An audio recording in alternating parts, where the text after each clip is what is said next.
success of these moments requires us to constantly communicate and collaborate, and we do that consistently. So the first case we're going to talk about is what we call in the police department a traveler's operation. We have child exploitation detectives who do a lot of tough work, work that really most detectives aren't exposed to. But on occasion, we'll do an operation like this one to engage online predators who seek to interact with children, boys and girls, and solicit sex or sex acts from children. And our very own detectives actually pose as young people. Our detectives are required by law to identify as a child. They're required to talk about specific sex acts. There's no entrapment associated with any of these operations whatsoever. We are remarkably transparent to people who are soliciting sex from children. And then, in fact, after we establish probable cause, we arrange to meet that predator and we make an arrest. And in this case, Major Elizabeth Melendez is going to talk about 7 people that we arrested just last week. One of those persons arrested, Richard Burwitz, was past tense, a Falls Church High School PE teacher, and we're going to talk about him as well. And then when we wrap up our presentations and comments, and Dr. Reed will comment on that, and we'll both take questions. When we wrap up the traveler's operation portion of this news conference, then we'll go into the arrest of John Barber. John Barber was a Fairview Elementary School teacher who was wrapped up in an investigation where he harmed 2 girls. And we'll talk about how that investigation unfolded after the initial part. So Major Melendez will come up and give you some play-by-play of the traveler's operation, why we do it, how we do it, and the results the arrests that resulted. Major. Thank you, Chief. Good morning. Detectives from the Major Crimes Bureau's Child Exploitation Unit arrested 7 predators last week who were using the internet to exploit children. Our detectives conducted an operation where they utilized online platforms and phone applications to engage in conversations with individuals.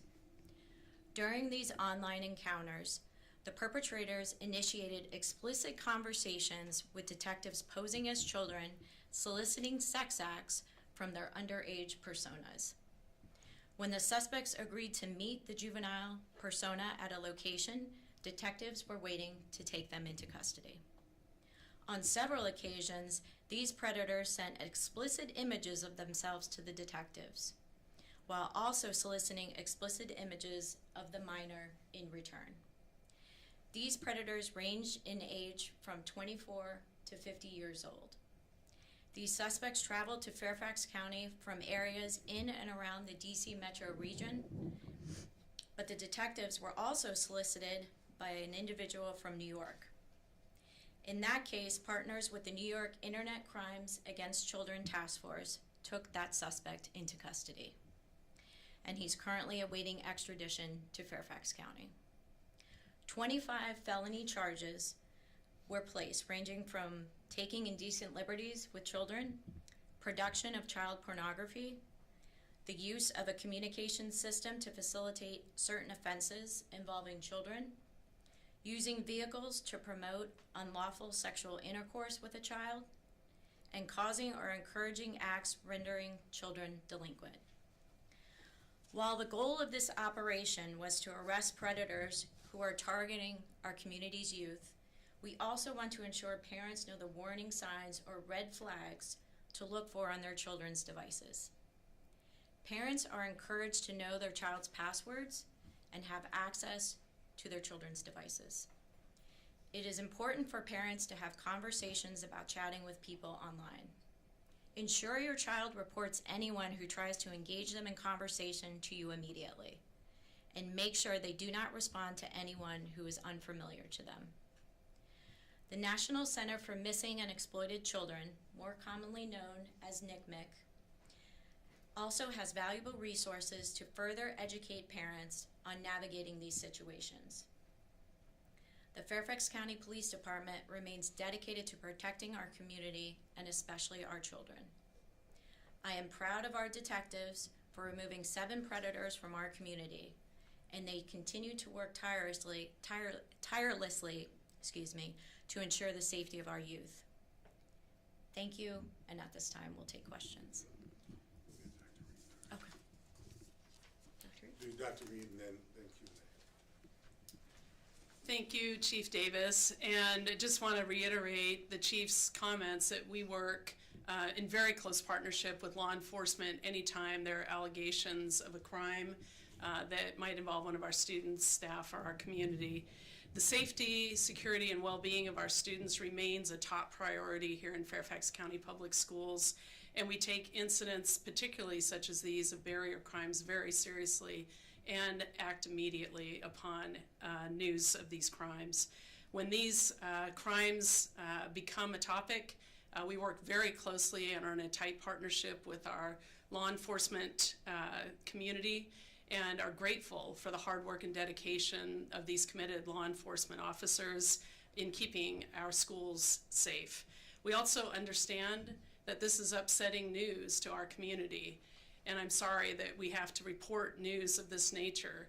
We have 40,000 staff that come to school each and every day and work in Fairfax County Public Schools to ensure a world-class education for our students, and our commitment to keep our students safe while we're ensuring that world-class education continues as a paramount priority. So again, I want to thank our law enforcement colleagues for their partnership and appreciate that we've addressed the situation in such a manner. So thank you, Chief. Thank you, Dr. Reed. And before we get into the Q&A, this operation offers some unique elements. And when we arrested Burwitz right in the middle of our travelers operation, we started on a Monday, and then we ended with his arrest, or we started Monday, January 27th with the travelers operation.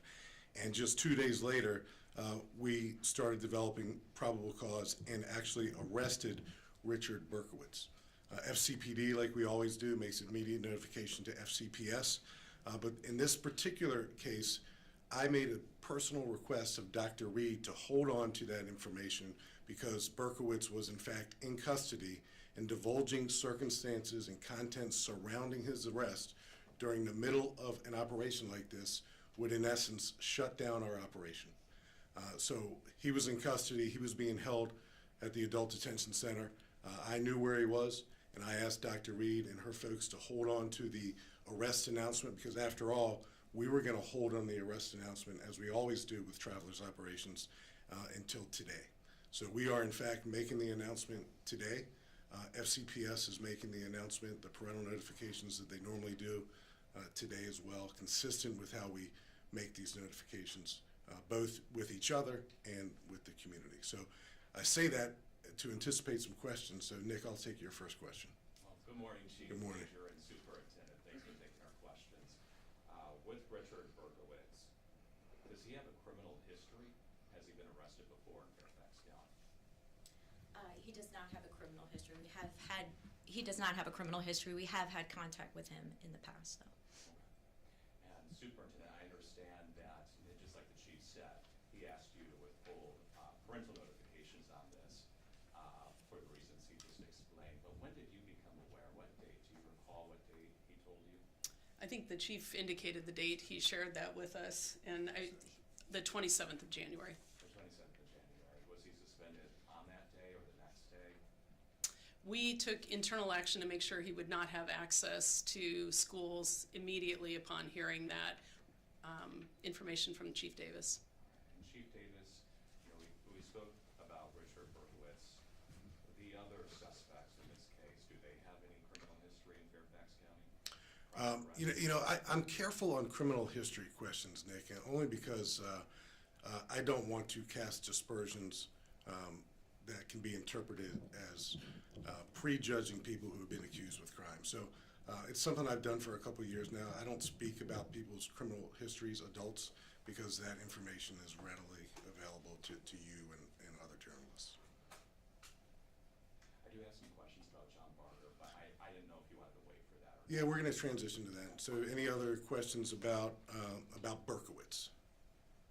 About Burwitz. Okay, so John Barber, the teacher, I think he was a PE instructor at Fairview Elementary School, and bear with me with these dates. On Friday, January 17th, a young girl and her mother appeared at Fairview Elementary School and made a disclosure about a sexual assault. FCPS immediately notified Child Protective Services. That's what they consistently do all the time. Child Protective Services immediately notified FCPD.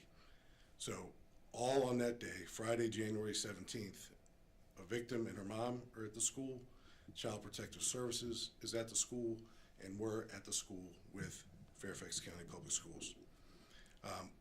We notify FCPS that day. The very next day, Saturday, January 18th, FCPS puts Barger on administrative leave, and Dr. Reed can certainly add to that, but it was an immediate action that the school took to protect students and others because, in fact, we had not yet charged Barger with a crime. He was a person of interest. He was a suspect. We did not have probable cause to charge Barger with a crime on the day we were notified of his suspected crimes. But the investigation commenced, and the investigation spanned 20 days. During those 20 days, and this is what happens during investigations, a second victim, another young girl, was identified as a victim. So when we eventually charged Barger on Thursday, February 6th, we notified FCPS of those criminal charges. The next day, Friday, February 7th, a FCPD press release goes out, and Fairfax County Public Schools issues a parental notification. So this one worked like clockwork. When we were notified of a suspected, of a teacher suspected of committing a crime, we don't always have immediate probable cause to make an arrest, but the school, and they certainly did it this time, and they do it every time, applied discretion immediately and put that teacher on administrative leave to get any students out of potential harm's way. So I can turn it over to Dr. Reed if you want to add some color to that, and then we can take questions. Sure. Thank you, Chief Davis. I think it's important to note that as soon as we were made aware of the circumstances, our staff responded exactly as they're directed to and contacted the appropriate authorities. Those authorities then have to have time to investigate. In other words, as Chief Davis said, there was not yet at that time probable cause, there were allegations. So our HR department and legal, it's clear that we do not talk about personnel matters that are not in a situation where we have an arrest or charges. So in this case, we did not communicate with parents until we actually were noticed that there were charges and an arrest that were going to occur because the police were conducting their investigation to determine probable cause. And I'll just add, Nick, to that a little bit. That's consistent with the governor's executive order. It's pursuant to an arrest.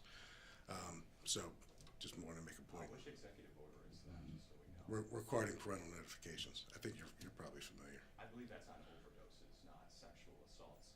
But Chief and Major, do you suspect there are additional victims? Yeah, so as police officers and detectives, and there's many detectives in this room, we always think that way. So because of that, we've collected digital evidence and other forensic evidence. So far, we have zero information to indicate there are additional victims, but that door is open. If we stumble upon evidence or witnesses who want to come forward or parents who talk to their kids and want to contact the police department or the schools, start with the schools by all means, that door is always open. But so far, we have no evidence and no reason to believe that there are additional victims in the schools. I think that the other thing that's important to note is in our communication home, we did provide parents with a tip line and access information for law enforcement if they have any information or feel like their child might have been a victim. And we really encourage our community to pay attention to that and to pay attention to those notices so that they can contact law enforcement if they do feel like their child has been victimized. Further, in Mr. Burkowitz's case, we're dealing with a situation that, to our knowledge, no FCPS student was involved in that arrest or in the current charges being levied against Mr. Burwitz. Okay, and Superintendent, I have a question on John Barger. From what I understand, you became aware that he was accused of sexually assaulting a student on January 17th. Notification goes out to parents last Friday on February 7th. Why did it take Fairfax County Public Schools 22 days to tell parents that an accusation had been made against one of their teachers?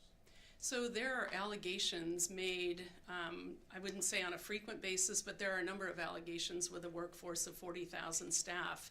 And so what we always want to ensure is that those allegations are properly and thoroughly investigated by the entity entrusted to do those investigations, which in this case was law enforcement. So the information we had was turned over to law enforcement, as we do, as a matter of course, and at such time that they had probable cause to develop charging documents, that's the point where we will notify parents. And we're currently also answering questions of parents who continue to have questions around Mr. Barger. So is the standard operating procedure for FCPS to wait for charging documents, is that right? In a case where we have allegations that are unfounded, it's a standard procedure to make sure that we're able to have law enforcement found those allegations or investigate those, and then at such time, the chief and I talk frequently, and our Office of Safety and Security as well. We have, as you know, school resource officers in all our secondary, middle, and high schools, so we have a very tight partnership, and at such point where we are faced with charges or arrests, we absolutely will immediately notify parents. When we're notified of allegations or concerns, we take immediate action to remove any individual that could possibly not be safe as those investigations take place. I understand, Superintendent, that you would want the police to investigate the claims, but 22 days for a lot of people, that's a long time, especially parents who have kids at that school. And I understand you might not want to name the accused in an email right away. And I'm not, I don't think people expect you to notify them within 24 hours, maybe even 48 hours, but within the next few days. Couldn't FCPS have sent an email saying, hey, we're aware of a serious allegation that police are investigating involving a Fairview Elementary School teacher? We encourage parents to have conversations with their kids if they've ever been inappropriately touched, whether in school or out of school. So I'm going to defer to Chief Davis on the length of an investigation for different types of allegations, because I don't have the expertise to determine 20, 22 days or what would be generally feasible with that. So, Chief, if you want to. So Nick, I think I understand your question. I think it was 20 days, but my math could be wrong. I was an English major. So for an investigation to take place from the moment of an accusation by a child and her mom, to have a investigation span 20 days or 22 days and have that investigation conclude with probable cause to arrest 2 people is consistent with our normal cadence. And what's also consistent with our normal cadence is our communication with FCPS. We certainly don't want FCPS to communicate something that could jeopardize the integrity of our investigation. And I'm not suggesting that you're suggesting that. But once FCPS was notified, they applied their own discretion and removed that teacher from the school. That administrative leave, that's something that FCPS does consistently, and I would say it's a best practice not only in our relationship, but for other school systems to follow. So I do think I understand your question, but the moment we were able to establish probable cause and the moment we were able to make an arrest, we communicated that with FCPS. They follow our lead with our arrest announcement. We put it out first, and then typically within hours, FCPS will put out the parental notification. So 2 things can be true at the same time, and I think one thing is we get accusations routinely, not just in a large school system, but within our communities. And when we're aware of each and every allegation made against a person, it doesn't result in some type of nebulous or vague notification that leaves people scratching their heads. But I understand the question, and I'm a parent of 4 myself, and I think we all understand the sentiment behind notifications, but we want to be right when we say someone's name out loud. We don't ever want to have to pull back an allegation because we weren't able to develop probable cause, and then someone's reputationally harmed forever, and the civil liabilities attached with that and ramifications. So all these conversations we have between our folks all the time, and I think we get it right more often than not. A follow-up question to that. And I'm not suggesting that FCPS, by the way, should have named the teacher right away, but just maybe a more general response, encouraging parents to have conversations with their kids. Yeah, I think that's something they routinely do. They're pretty good at it. Did they do it in this case? I think they constantly do it. The communications that go out from FCPS and FCPD, our school resource officers, all 55 or so of them, there's constant communication encouraging young people to trust their teachers, trust their coaches, trust their cops.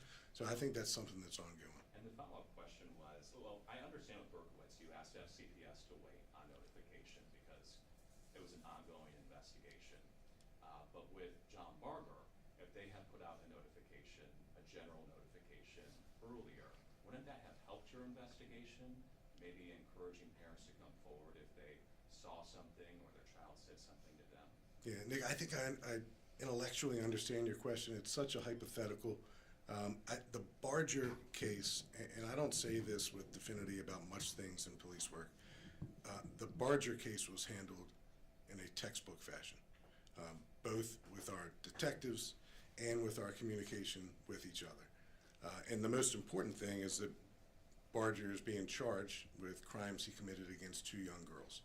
And to have an investigation from allegation to a criminal charge take place in a matter of 20 days is something that we're proud of, because we not only owe that to the victims, we owe it to the victims' parents, we owe it to the schools, and we owe it to our greater community.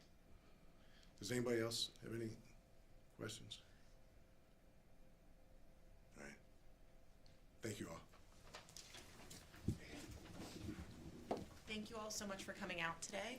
If you can follow us on our blog or on any of our socials at Fairfax County PD, we will update with both the information on both cases we discussed today, and you can also find the tip line and any more information to help you speak with your children or people you love about issues like this. Thank you.